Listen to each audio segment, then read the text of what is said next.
आएंगे। ये ऐसे क्वेश्चन है जिनमें आपकी अगर गलती होती है तो अक्षम्य है। अक्षम्य कहने का मतलब ये कि आपके ऊपर जो जो वर्षा की जानी चाहिए वर्षा हो जानी चाहिए, क्योंकि जहां पे मैक्सिमम क्वेश्चन रिपीटेड आ रहा है, भाई नए क्वेश्चन है that's enough, that's okay. But अगर कोई पुराना क्वेश्चन है वो आपका गलत हो रहा है तो अक्षम्य है। इसलिए कहा जाता है कि जब भी कोई पेपर दीजिए, यूपीएससी का, यूपीपीएससी को, किसी का भी हो, तो पहला काम आपको ये करना है कि आप पहले सिलेबस देखिए। सिलेबस से प्यारी कोई बुक नहीं है। सिलेबस देखिए, फिर आप पीवाईक्यू देखिए। सिलेबस आपको ये बताता है कि आपको क्या पढ़ना है क्या नहीं पढ़ना है, उसी के इर्द गिर्द घूमिए।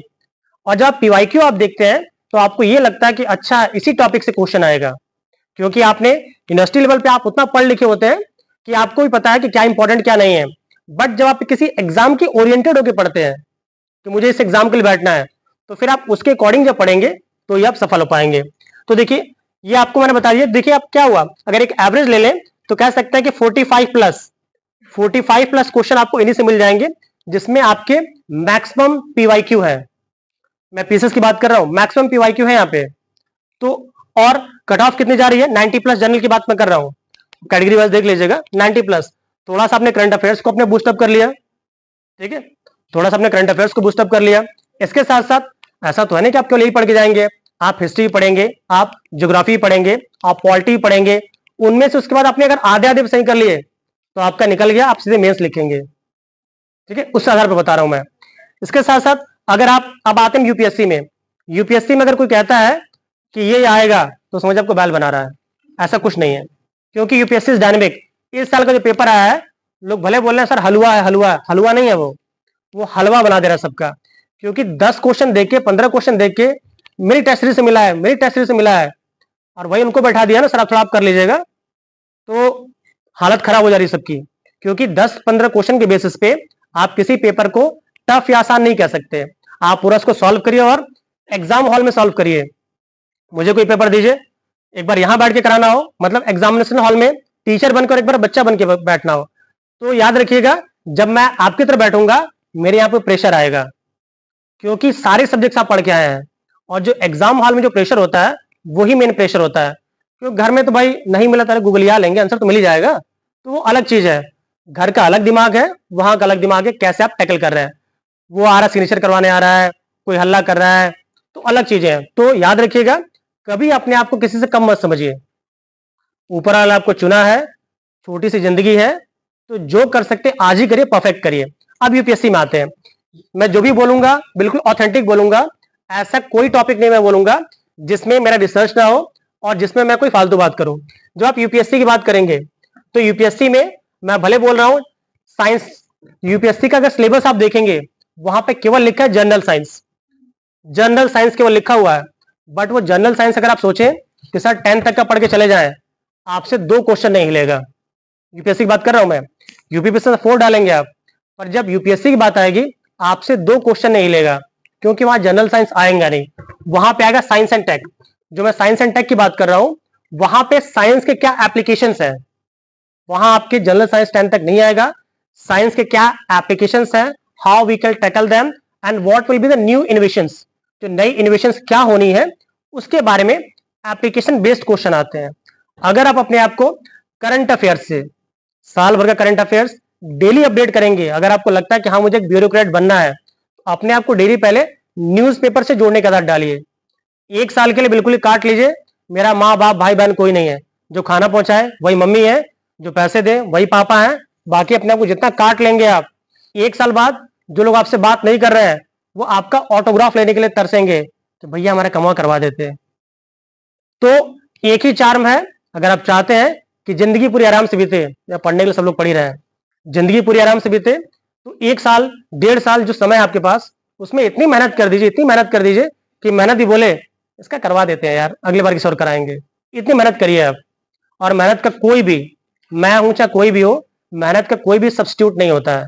अगर कोई बोलता है कि मैं मेहनत, कोई कछुए वाला कहानी, आप लोग ना पढ़े लिखे हैं आप लोग, और कोई मोटिवेशन नहीं होता है, मैंने ऐसे बोल दिया ये वो, आप लोग बहुत होंगे 15 मिनट के लिए मोटिवेट हो जाएंगे, पर जब तक आपके अंदर सेल्फ मोटिवेशन नहीं होगा कि मुझे करना है, तब तक कुछ नहीं होता है। लोग बोलते हैं ना समाज के लिए ये वो, रिकॉर्ड, चलो कोई बात नहीं, लोग बोलते हैं मैं समाज के लिए कर रहा हूँ, इसके लिए कर रहा हूँ, कोई किसी के लिए नहीं करता है। इंसान अपने लिए करता है। अगर मैं बोलूं ना कि मैं समाज बदलने आया हूं, तो मुझसे बड़ा कोई झूठ नहीं है। हर इंसान पहले अपने लिए करता है, और मेरे ख्याल से इंसान को सेल्फ सेंट्रिड होना चाहिए। भाई, जब हम अपने लिए कुछ नहीं अच्छा करेंगे तो समाज के लिए क्या करेंगे? तो अगर if I can change myself according to my goals, अगर मैं अपने आप को अपने गोल्स के अकॉर्डिंग चेंज कर रहा हूं, तो पहले मैं अपने बारे में सोचूं, फिर अपने पेरेंट्स के बारे में सोचूंगा। मुझे रिजल्ट से मतलब नहीं है, मेरे मम्मी पापा खुश रहे, भाई बहन खुश रहे, उसके बाद गांव देखूंगा, फिर आगे बढ़ूंगा मैं। और अगर कोई कहता है कि नहीं मैं तो पूरा जिला देखूंगा, तो वो फेंक रहा है। क्योंकि पहले इंसान को अपने आप के लिए पूजा करनी चाहिए कि हाँ, I am the perfect. Exercise करिए, योगा करिए, जितना पढ़ सकते हैं पढ़िए, और रिवाइज करिए। इसके लिए कोई मंत्र नहीं है।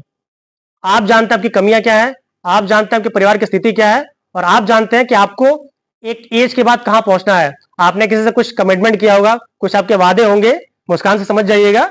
ऐसी बहुत सी चीजें होंगी, वो करने के लिए आपको क्या करना है वो आप ही करेंगे और कोई नहीं करेगा।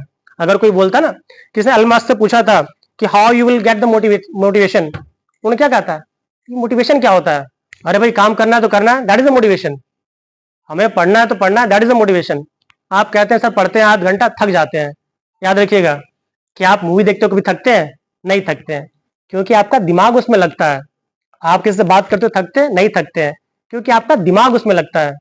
तो जिस काम में आपका मन लगेगा, ठीक है, वहां आप नहीं थकेंगे। और अरे आप अपने प्राइम मिनिस्टर साहब को देख लीजिए, कहते हैं 4 घंटा। मैं मानता हूं बंदा 4 घंटा सोते होगा, वो जो हमारे मोदी जी हैं, मानता हूं मैं 4 घंटे सोते होंगे। क्यों भाई? इतनी मीटिंग्स करना। और जो कहता है राजा, राजा बहुत क्रूर होता है। आपने हिस्ट्री में सबने पढ़ा होगा, अशोक से लेकर चंद्रगुप्त घूमते टहलते आएंगे। अगर कोई परफेक्ट राजा है, इवन औरंगजेब से लेकर अकबर तक, जो जितना क्रूर हुआ है उसने उतना अच्छा राज्य किया है। आप भले वो क्या कह सकते हैं कि आप बालाजी को देख लीजिए, आप शिवाजी को देख लीजिए, आप बिल्कुल चले आइए कि राजा को थोड़ा क्रूर होना पड़ता है, शासन को थोड़ा गर्म होना पड़ता है, तभी वो अपनी पॉलिटिक्स चला पाएगा।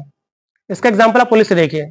कोई पुलिस वाला हो, सादी वर्दी में हो, और कहीं खड़ा हो चौराहे पे, आप भी हैं चाचा चाचा कह के निकल जाएंगे आप। और वही अगर वर्दी में हो, तो आप वहीं पे खड़े हो जाएंगे, क्योंकि आप उस इंसान की इज्जत नहीं कर रहे हैं, आप उसकी वर्दी की इज्जत कर रहे हैं। इसी तरह आप जहां पे जाएंगे, वहां आपकी इज्जत नहीं होगी। आप जिस पोजीशन पे हैं, डीएम बनेंगे, एसपी बनेंगे, जहां भी आप पहुंचेंगे, उस पोजीशन की इज्जत होगी। Then first thing is that you have to think about in that scenario. आप अपने आप को मान के चले भाई मैं तो बन रहा हूं।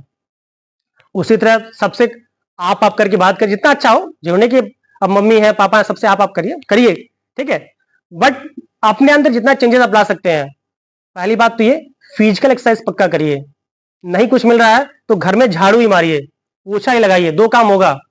झाड़ू लगाएंगे, एक्सरसाइज हो जाएगी। बर्तन धोइए, 2 काम। काम वाले के पैसा बचेगा उतना खाएंगे।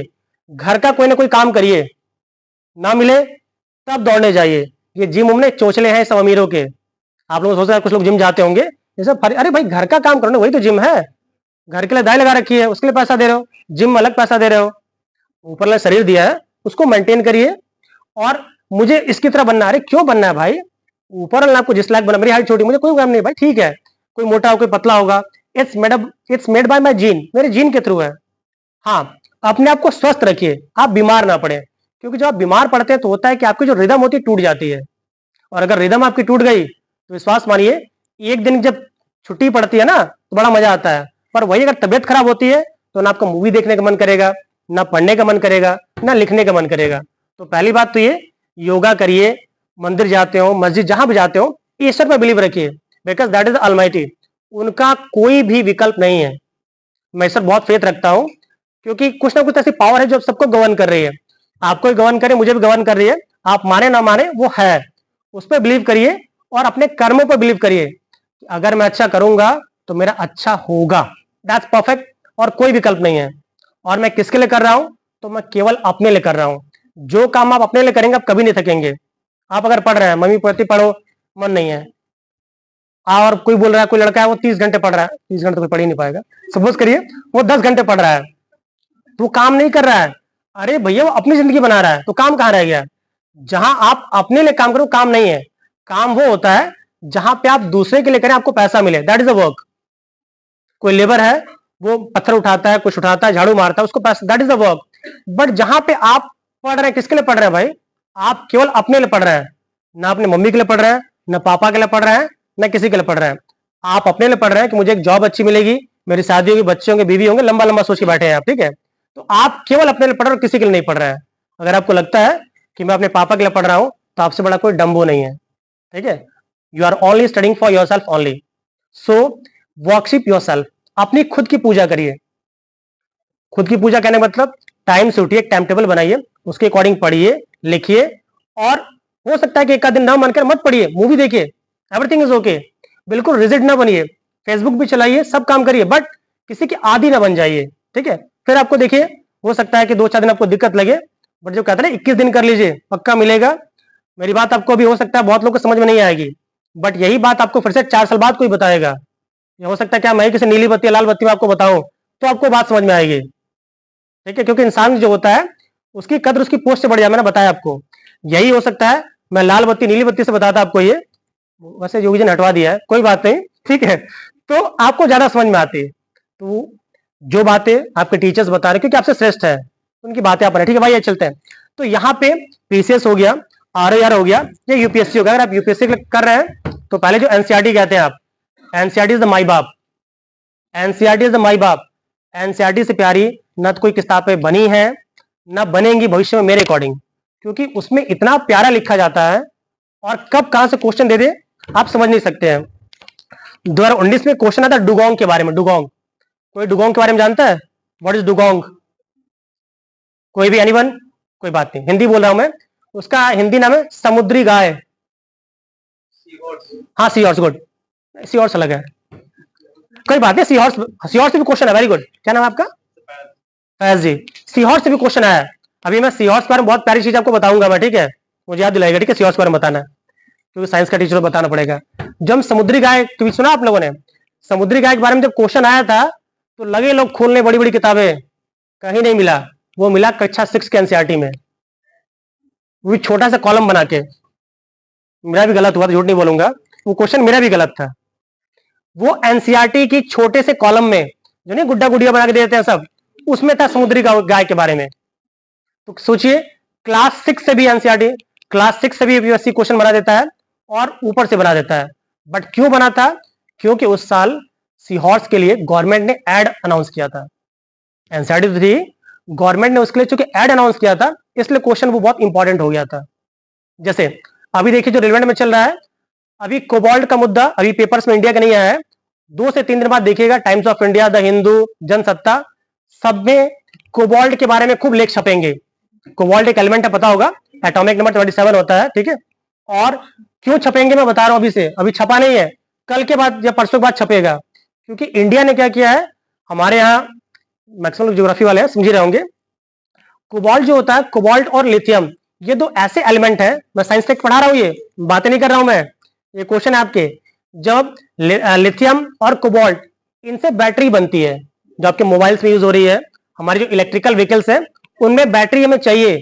और बैटरी के लिए क्या है, हम अदर कंट्रीज पे डिपेंडेंट है कि चाचा आप दे दीजिए, कुछ आप दे दीजिए, because we are not in a good situation to convert these things. हम ना तो उनको कन्वर्ट कर पा रहे हैं, और ना ही हमारे पास इतना रिसोर्सेज है कि हम बहुत ज्यादा खरीद सकें।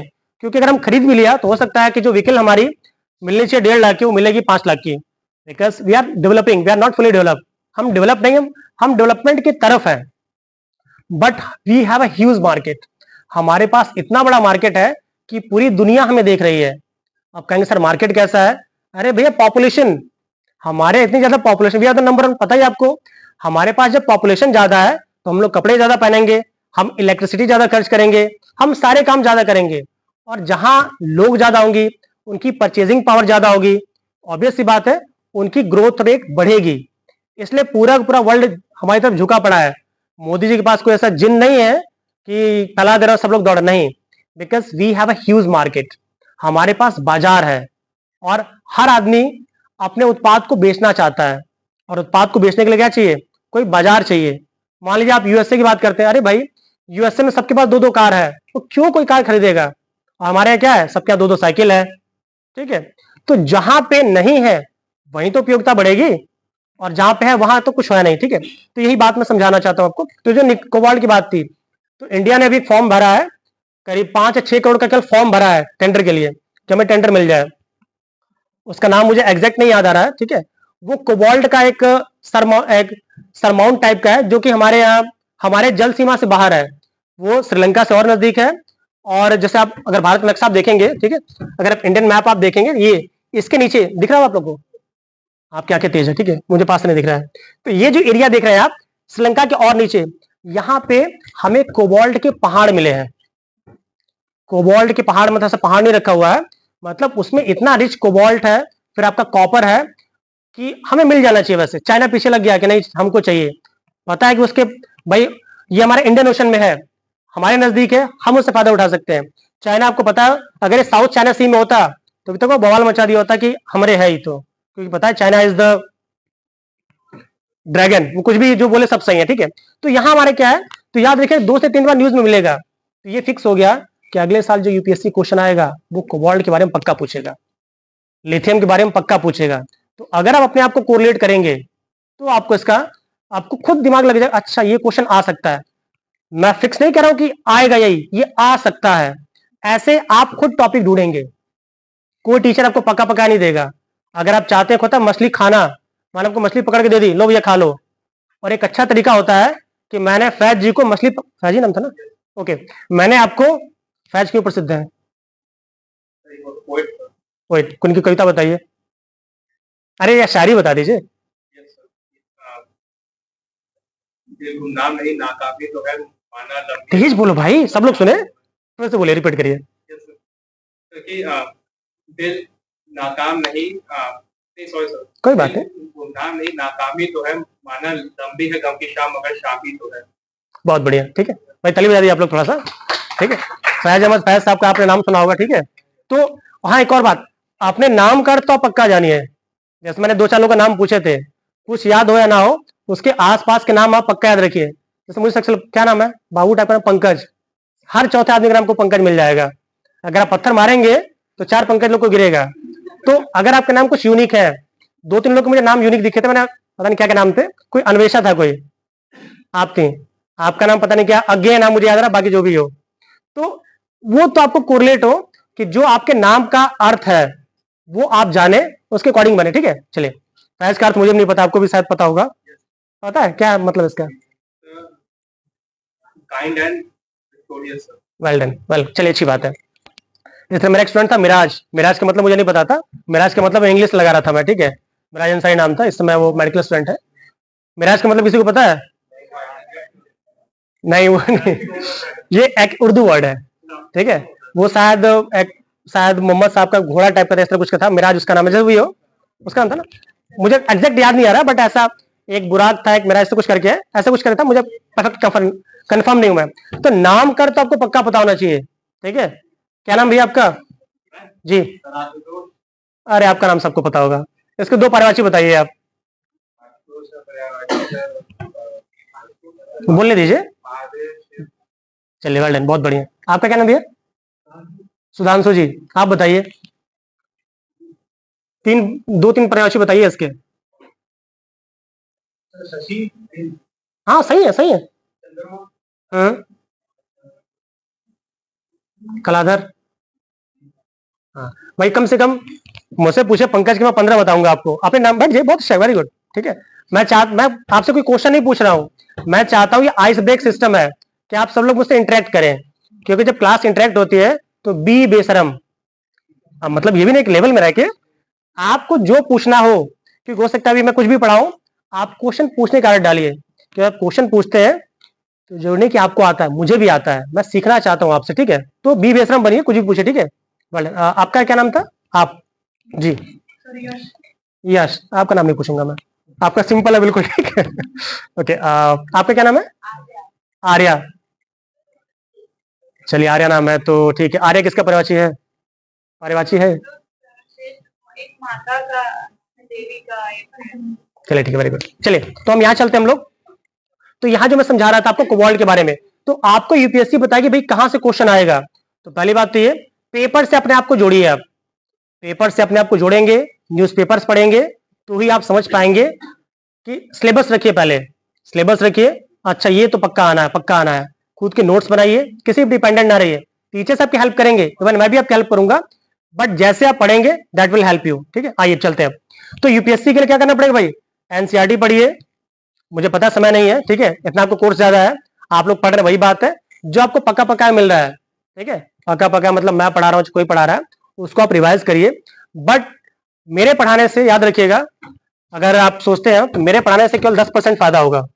अगर कोई टीचर बोलता है कि मेरे पढ़ाने से वो बन गया, आशुतोष जी बन गया, चाहे कोई बन गया, तो मेरे ख्याल से वो गलत बोल रहा है। मेरी मेहनत केवल 10% है, आपकी मेहनत 90% है, क्योंकि मैं तो यहाँ पढ़ा के चला जाऊंगा, या कोई भी टीचर होगा आपको पढ़ा के चला जाएगा।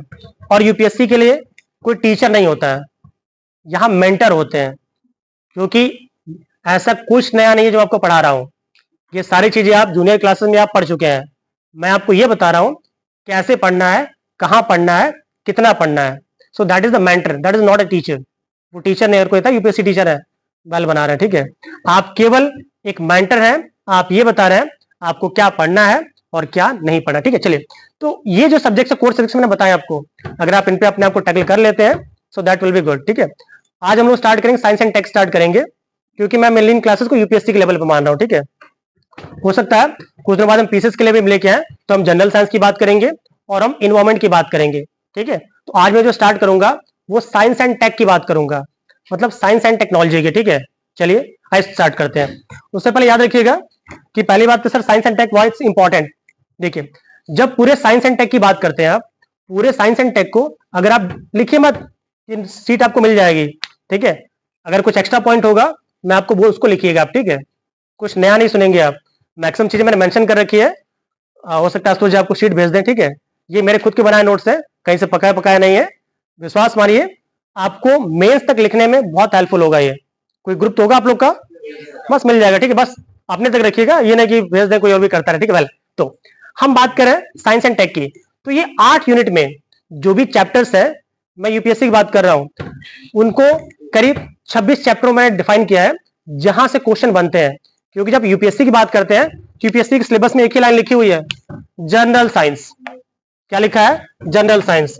और आप भी जानते हैं साइंस के कितने फॉर्म है, जनरल फॉर्म में देख लें, फिजिक्स, केमिस्ट्री, बायो, 3 तो आप जानते ही हैं, बायो में भी सब में 2-3 जोड़ लीजिए, केमिस्ट्री में भी 10 जोड़ लीजिए, physical chemistry, inorganic chemistry, environmental chemistry, medical chemistry, space chemistry, सारी केमिस्ट्री आ जाएंगी।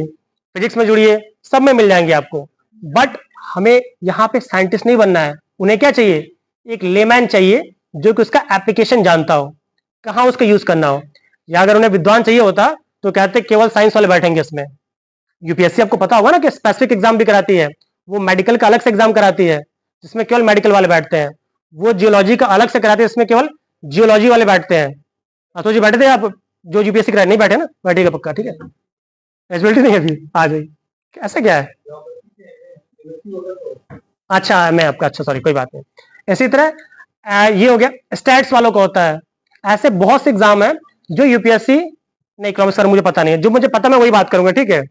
मुझे जिस बारे में नॉलेज होगी मैं केवल उसी की बात करूंगा, ठीक है। स्टैट्स का कराती है, ठीक है।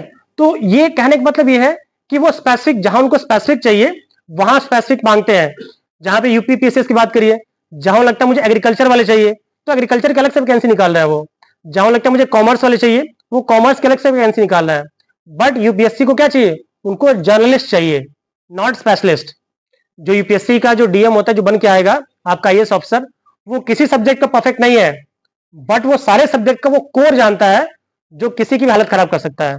उसे मेडिकल का एम नहीं पता होगा, पर वो डॉक्टर से कुछ ऐसे टर्म पूछ देगा कि डॉक्टर साहब कहेंगे हाँ सोचे तो थे, देखे तो थे, याद नहीं आ रहा है। क्लियर? कहां फंसाना है ये उसको पता है। He is not specialist but he is journalist, इसलिए आप देखेंगे उसको जर्नलिस्ट बोला जाता है। जो आईएएस होते हैं उनको जर्नलिस्ट बोला जाता है। अब देखिए, यूपीएससी को जहां से चाहिए कि भैया हमें अच्छी खासी बॉडी वाले, हमें आईपीएस बनाना है, योग्यता अलग कर दी है कि भाई उनकी बॉडी स्ट्रक्चर ही, उनकी लंबाई इतनी होनी चाहिए, उनकी ये सब चीजें, क्योंकि उन्हें आईपीएस चाहिए। अब ऐसा नहीं कि उन्होंने बोला कि भैया आईएएस के लिए, आईएएस के भाई लंगड़ा लूला सब, कोई भी हो, दिव्यांग हो, कुछ भी हो, चल सकता है, क्योंकि उन्हें बस यहां से दिव्यांग ना हो, कहीं से दिव्यांग हो ना हो, वो दिव्यांग से दिव्यांग नहीं हो, दिमाग से ना होना चाहिए, ठीक है। तो सेम यहाँ पे, तो ये बिल्कुल मत सोचिएगा आपको नहीं आएगा। मेरे पढ़ाने में कोई टॉपिक आपको लगता है कि सर समझ में नहीं आया, मुझे बताइएगा, आई विल हेल्प यू, निश्चिंत मानिए, ठीक है। बिल्कुल बड़ा भाई समझ के, आपसे उम्र पक्का 2-3 साल 4 साल में बड़ा ही होगा, बिल्कुल बड़ा भाई समझ के। फिर भी इसके साथ यही नहीं केवल साइंस की बात करिए, साइंस, इन्वायरमेंट, एग्रीकल्चर, इसके अलावा और भी जो यूपीएससी के सब्जेक्ट्स हैं, आपको लगता है कि कोई डाउट हो, आप मुझसे पूछिए, जो मुझे